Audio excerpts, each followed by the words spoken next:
नमस्कार दोस्तों, आप सभी का ज्ञानशाला एकेडमी में स्वागत है। आज हम प्राचीन भारत का इतिहास खंड से बीपीएससी में जो प्रश्न पूछे गए हैं उनको डिस्कस करेंगे।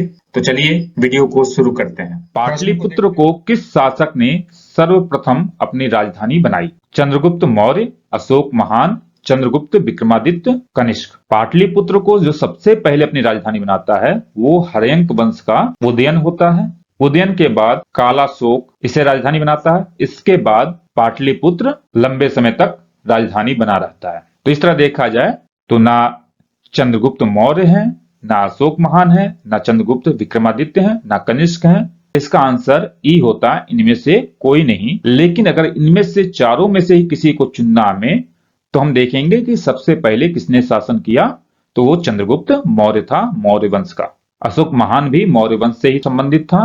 अशोक महान चंद्रगुप्त के पुत्र बिंदुसार का पुत्र था। चंद्रगुप्त विक्रमादित्य गुप्त वंश से संबंधित थे और ये बहुत बाद में शासन करते हैं। कनिष्क भी बहुत बाद में आता है। तो इस तरह देखा जाए इस विकल्प में चंद्रगुप्त मौर्य सही होगा, लेकिन सही मायनों में यह प्रश्न ही गलत होगा। तो इसका आंसर हो जाएगा ए। कला की गंधार शैली निम्न समय में फली फूली? कुषाणों के समय, गुप्तों के समय, अकबर के समय, मौर्य के समय। कला की गंधार शैली और मथुरा शैली दोनों कुषाणों के समय फलती फूलती है। तो इस तरह देखा जाए तो आंसर हो जाएगा ए। शुंग वंश के अंतिम शासक का नाम था देवभूति और देवभूति की हत्या उसके अमात्य वसुदेव ने कर दी थी और वसुदेव ने एक नवीन वंश की स्थापना की जिसका नाम कण्व वंश था। तो इस तरह देखा जाए शुंग वंश के बाद कण्व वंश मगध की सत्ता पर काबिज होता है। विकल्प है ए सातवाहन, बी कुषाण, सी कण्व, डी गुप्त। तो आंसर हो जाएगा सी कण्व वंश। अगला प्रश्न, राजा खारवेल का नाम जुड़ा है गिरनार के स्तंभ लेख के साथ, जूनागढ़ स्तंभ लेख के साथ, हाथी गुफा लेख के साथ, सारनाथ लेख के साथ। खारवेल कलिंग का शासक था और भुवनेश्वर के करीब उदयगिरी पहाड़ियों में एक हाथी गुफा मिला है। इसमें जो अभिलेख मिला है उससे राजा खारवेल के बारे में जानकारी प्राप्त, और यही एकमात्र अभिलेख है जिसके माध्यम से हम राजा खारवेल के बारे में जानते हैं।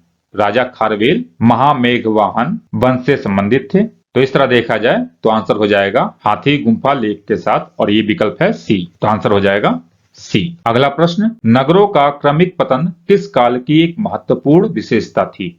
गुप्त काल, प्रतिहार युग, राष्ट्रकूट, सातवाहन युग। फाह्यान जो होता है गुप्त काल में आता है और उसके लेखों से पता चलता है कि गुप्त काल के दौरान नगरों का धीरे धीरे पतन होने लगा था, विशेष रूप से पटना नगर का। लेकिन इसका ये मतलब नहीं है कि अब नगर बचे ही नहीं थे।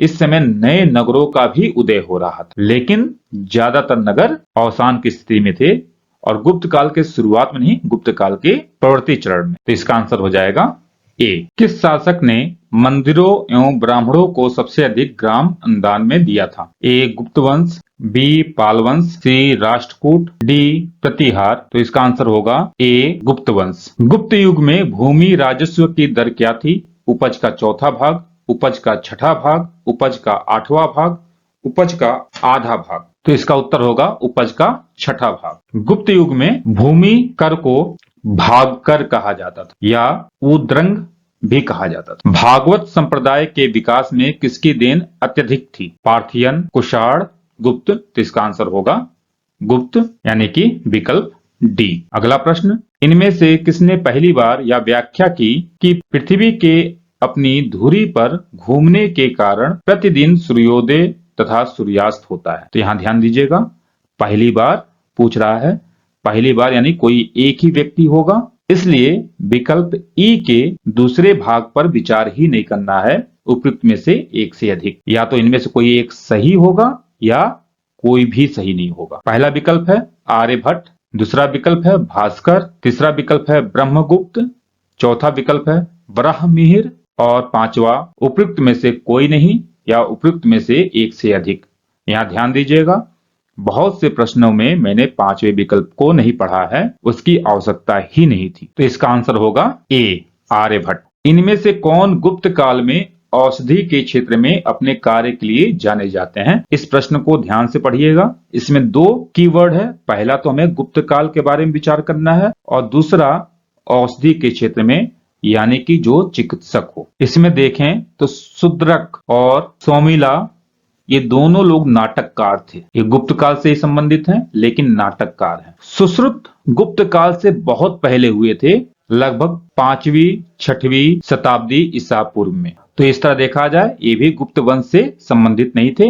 हालांकि सुश्रुत चिकित्सक थे, औषधि के क्षेत्र में इन्होंने काम किया और इन्हें ही शल्य क्रिया का जनक कहा जाता है। तो इस तरह देखा जाए तो इसका आंसर होगा इनमें से कोई नहीं, यानी कि विकल्प डी। अगला प्रश्न, चीनी यात्री वेनसांग ने किस विश्वविद्यालय में अध्ययन किया था? ए तक्षशिला, बी विक्रमशिला, सी मगध, डी नालंदा। वेनसांग हर्षवर्धन के समय भारत आता है और या नालंदा में शिक्षा भी प्राप्त करता है। उस समय नालंदा विश्वविद्यालय के जो कुलपति होते हैं या प्रमुख आचार्य होते हैं वो होते हैं शील भद्र। तो इस तरह देखा जाए आंसर हो जाएगा डी। वेनसांग की भारत में यात्रा के समय सूती कपड़ों के उत्पादन के लिए सबसे प्रसिद्ध नगर था वाराणसी, मथुरा, पाटलिपुत्र, कांची। वेनसांग ने अपनी पुस्तक में मथुरा के बारे में चर्चा की है और उसे एक औद्योगिक नगर बताया है। उसके अनुसार मथुरा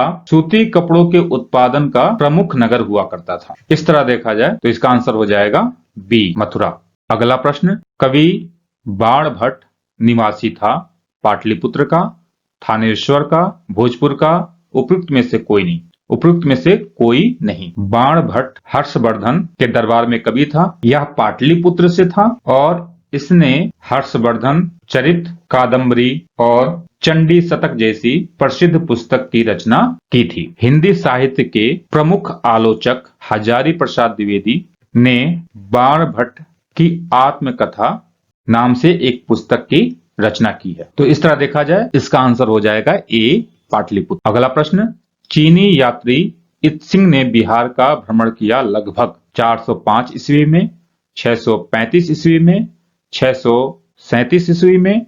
उपयुक्त में से कोई नहीं। वेनसांग के बाद इत्सिंग भारत आता है और इसका जो समय है वह है 671 या 72 में भारत में आने का और लगभग 693-94 तक ये भारत में रहता है। इसी बीच वह नालंदा विश्वविद्यालय में शिक्षा भी ग्रहण करता है। तो इस तरह देखा जाए तो भारत में इसके रहने का समय है 671 से लेके 694 तक और विकल्प में इसके बीच का कोई समय नहीं दिया है, इसलिए विकल्प डी सही होगा। उपयुक्त में से कोई नहीं, यानी आंसर होगा डी। प्रसिद्ध चीनी यात्री फाहियान ने किसके शासनकाल में भारत की यात्रा की? फाहियान गुप्त काल में भारत आता है। उस समय गुप्त वंश के चंद्रगुप्त द्वितीय भारत के शासक होते हैं। यह 399 से लेकर 412 के बीच में भारत में रहता है और विभिन्न शहरों का भ्रमण करता है। तो विकल्प देखते हैं, चंद्रगुप्त प्रथम ये नहीं होगा।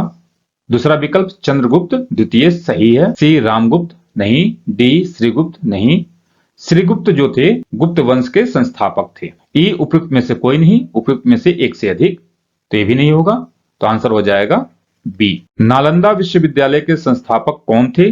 चंद्रगुप्त, विक्रमादित्य, कुमारगुप्त, धर्मपाल, पुष्यगुप्त। पुष्यगुप्त सौराष्ट्र में चंद्रगुप्त मौर्य के राज्यपाल हुआ करते थे और इन्होंने ही सुदर्शन झील का निर्माण करवाया था। धर्मपाल पाल वंश से संबंधित था या गोपाल का पुत्र था। इसी ने विक्रमशिला विश्वविद्यालय की स्थापना करवाई। विक्रमशिला विश्वविद्यालय भागलपुर में है। धर्मपाल का जो शासनकाल था वह 770 ईस्वी से लेकर 810 ईस्वी तक था। कुमारगुप्त चंद्रगुप्त द्वितीय का पुत्र था और इसी ने नालंदा विश्वविद्यालय की स्थापना करवाई थी। बाद में कुमारगुप्त के नाम से एक और राजा होते हैं, इसलिए इन्हें कुमारगुप्त प्रथम कहा जाता है। तो इसका आंसर हो जाएगा बी कुमारगुप्त या कुमारगुप्त प्रथम। अगला प्रश्न, ताम्रपत्र लेख दर्शाते हैं कि प्राचीन काल में बिहार के राजाओं का संपर्क था बर्मा से, थाईलैंड से, कंबोडिया से, जावा, सुमात्रा से। तो इसका आंसर हो जाएगा जावा, सुमात्रा से। इसका आंसर हो जाएगा डी। अगला प्रश्न, सुवर्ण भूमि का वह राजा कौन था जिसने नालंदा में एक बौद्ध विहार की स्थापना की तथा उसके रख रखाव हेतु अपने दूत द्वारा देवपाल से 5 गांव दान में देने के लिए प्रार्थना की?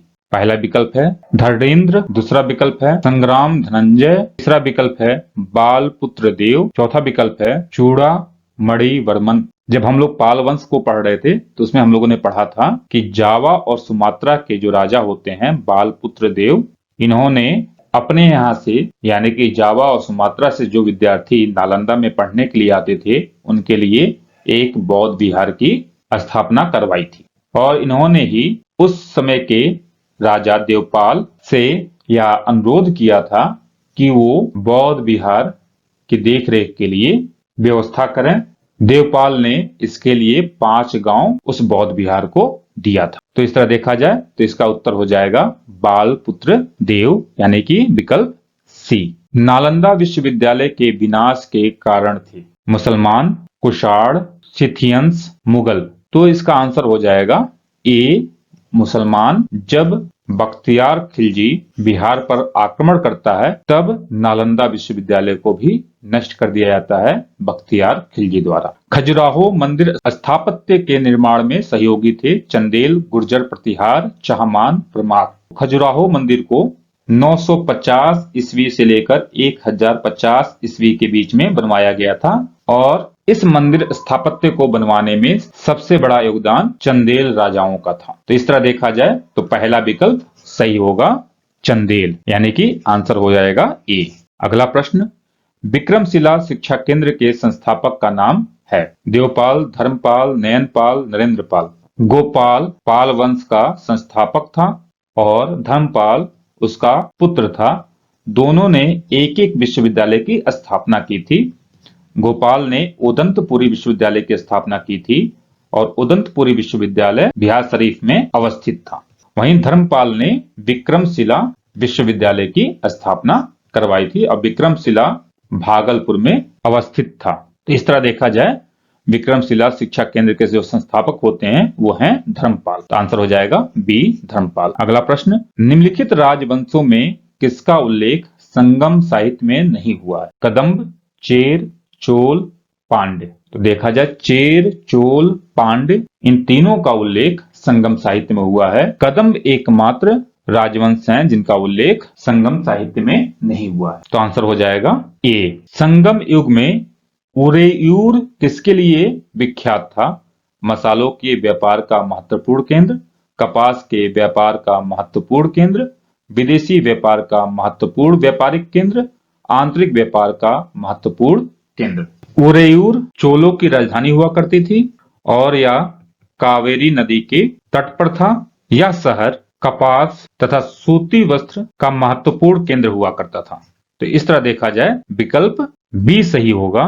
आंसर हो जाएगा बी। यदि इस प्रश्न में ई विकल्प भी दिया होता, उपयुक्त में से कोई नहीं या दो से अधिक, तो हम उस विकल्प को मारते, क्योंकि जब भी कोई औद्योगिक केंद्र होता है या तो वो विदेशी व्यापार करता है या तो फिर आंतरिक व्यापार का महत्वपूर्ण केंद्र होता है। तो या तो सी सही होता या तो डी सही होता, तो 2 सही हो जाते, इसलिए ई मारते। तो इस तरह के प्रश्नों में थोड़ा सा आपको ट्रिक भी अप्लाई करना है अगर विकल्प ई दिया गया है। अगला प्रश्न, मुद्रा राक्षस का लेखक निम्न में से कौन है? इस प्रश्न को हमने पहले भी डिस्कशन कर लिया है, लेकिन एक बार और देख लेते हैं। अश्वघोष, विशाखदत्त, कालिदास, भास। मुद्रा राक्षस का जो लेखक होता है विशाखदत्त। मुद्रा राक्षस चाणक्य के कूटनीति को केंद्र बनाकर रची गई रचना है। इसी रचना में चंद्रगुप्त मौर्य को वृषल कहा गया है, यानी कि निम्न कुल का। अगला प्रश्न, पृथ्वीराज रासो के लेखक हैं कल्हड़, बिल्हड़, जयानक, चंद बरदाई।